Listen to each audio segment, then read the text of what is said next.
இப்போது ஆச்சி ஜாம் ஒன்று வாங்கினால் இன்னொன்று ஃப்ரீ வழங்கும். மணிச் செய்திகள் இணைந்து வழங்குபவர்கள் அரசன் சோப், ரொம்ப ரொம்ப நல்ல சோப்.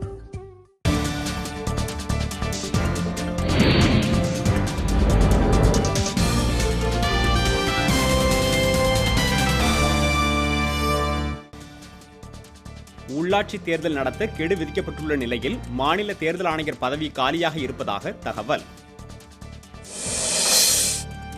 இரட்டை இலை சின்னம் முடக்கப்பட்டதன் பின்னணியில் சதி இருப்பதாக தம்பிதுரை புகார். டெல்லியில் போராடும் விவசாயிகளிடம் எடப்பாடி பழனிசாமி பேச்சு நடத்த வேண்டும் என மு.க. ஸ்டாலின் வலியுறுத்தல். பாரத ஸ்டேட் வங்கியில் 2800 ஊழியர்கள் விருப்ப ஓய்வுக்கு விண்ணப்பித்துள்ளதாக அருந்ததி பட்டாச்சாரியா தகவல்.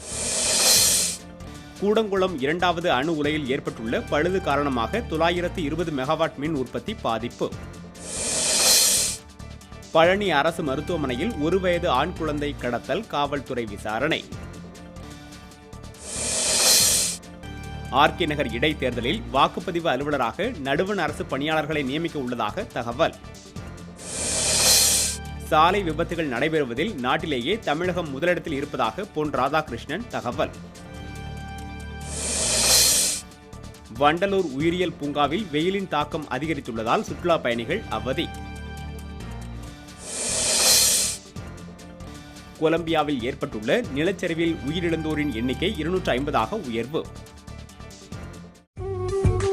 இப்போது ஆச்சி ஜாம் ஒன்று வாங்கினால் இன்னொன்று ஃப்ரீ வழங்கிய மணிச் செய்திகள் இணைந்து வழங்கியவர்கள் அரசன் சோப், ரொம்ப ரொம்ப நல்ல சோப்.